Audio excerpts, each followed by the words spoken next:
Os deveres dos pais com os filhos. Parte 02, 18 de março de 2024. 2.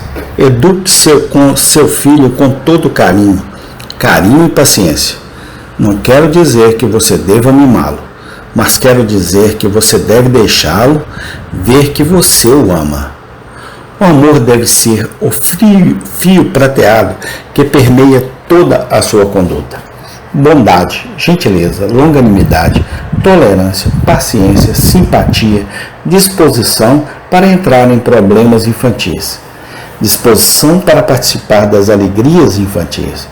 Esses são os laços pelos quais uma criança pode ser conduzida mais facilmente. Essas são as pistas que você pode encontrar. Deve seguir-se se quiser encontrar o caminho para o coração dele. Poucos são encontrados, mesmo entre pessoas adultas, que não sejam mais fáceis de desenhar do que de dirigir.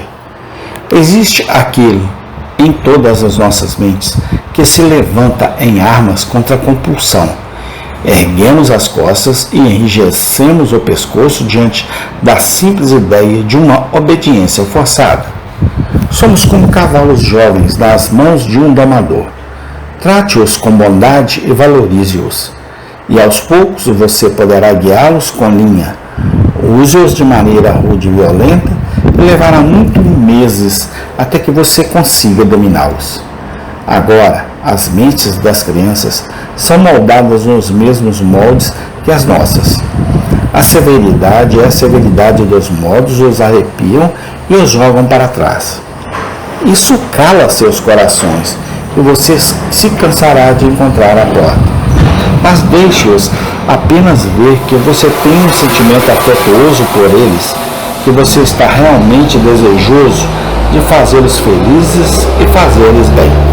Que se você os punir, isso será para o lucro deles. E que, como o pelicano, você daria o sangue do seu coração para nutrir suas almas. Deixe-os ver isso, eu digo, e em breve eles serão todos seus. Mas eles devem ser cortejados com bondade, se quisermos conquistar sua atenção. E certamente a própria razão pode nos ensinar esta lição. As crianças são criaturas fracas e ternas, e como tal, necessitam de tratamento paciente e atencioso. Devemos manejá-los com delicadeza, como máquinas frágeis, para que o dedilhado áspero não cause mais dano do que benefícios. São como plantas jovens e precisam de rega suave, frequentemente, mas pouco de cada vez. Não devemos esperar todas as coisas ao mesmo tempo. Devemos lembrar o que as crianças são e ensiná-las como elas são capazes de suportar. Suas mentes são como um pedaço de metal, não para ser forjado e tornado inútil de uma só vez, mas apenas por meio de uma sucessão de pequenos golpes. Os seus entendimentos são como recipientes de gargalho estreito.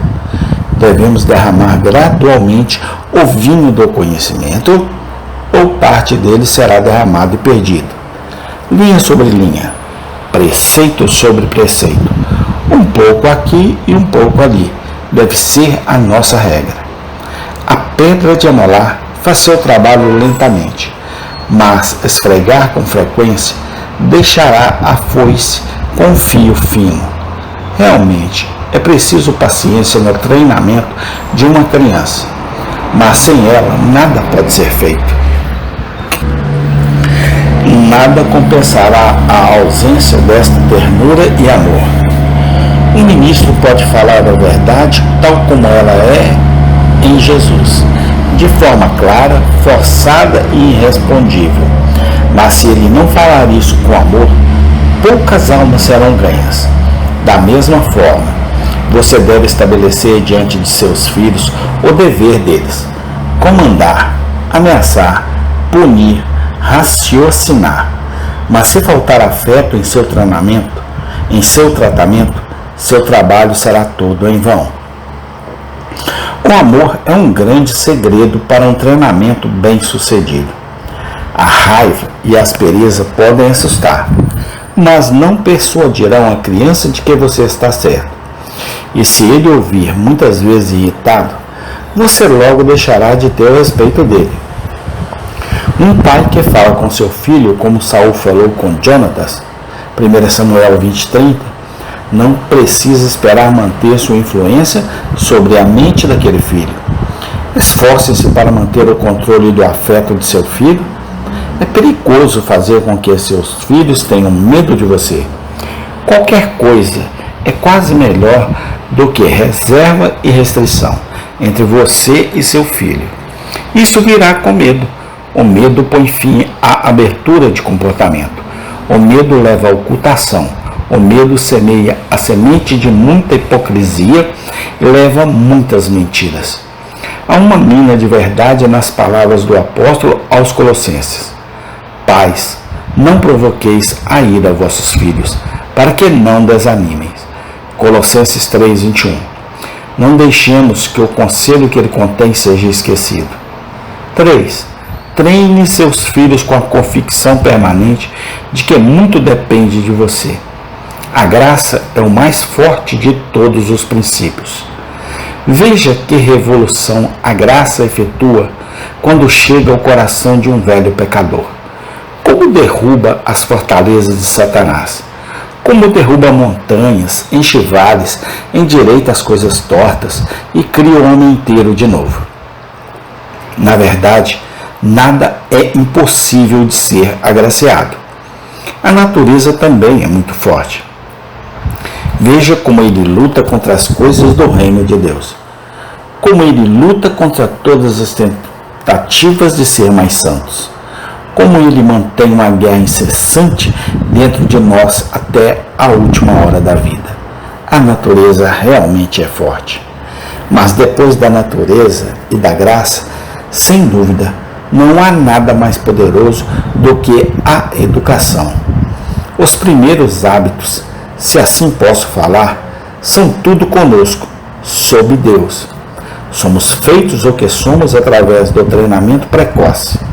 Nosso caráter assume a forma daquele molde em que nossos primeiros anos são moldados.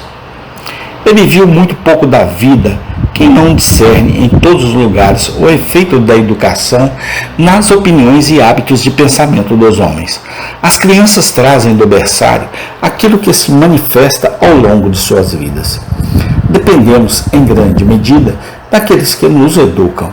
Obtemos deles uma cor, um sabor, um preconceito que nos acompanha mais ou menos durante toda a vida. Captamos a linguagem das nossas enfermeiras e mães e aprendemos a falá-la quase insensivelmente e inquestionavelmente. Captamos algo dos seus modos, maneiras e mente ao mesmo tempo. Suspeito que só o tempo mostrará o quanto todos devemos às primeiras impressões e quantas coisas em nós podem ser atribuídas às sementes semeadas nos dias de nossa infância por aqueles que estiveram ao nosso redor. Um inglês muito culto, o Sr. Locke, chegou ao ponto de dizer que todos os homens que encontramos, 9 em cada 10 partes, são o que são, bons ou maus, úteis ou não, de acordo com a sua educação. E tudo isso é um dos arranjos misericordiosos de Deus. Ele dá a seus filhos uma mente que receberá impressões como argila úmida. Ele dá-lhes uma disposição desde o início da vida para acreditar no que você lhe diz e para aceitar o que você os aconselha e para confiar na sua palavra e não de um estranho. Amém. Tem continuação. Louvado seja o teu santo nome, ó Senhor Jesus Cristo. Amém.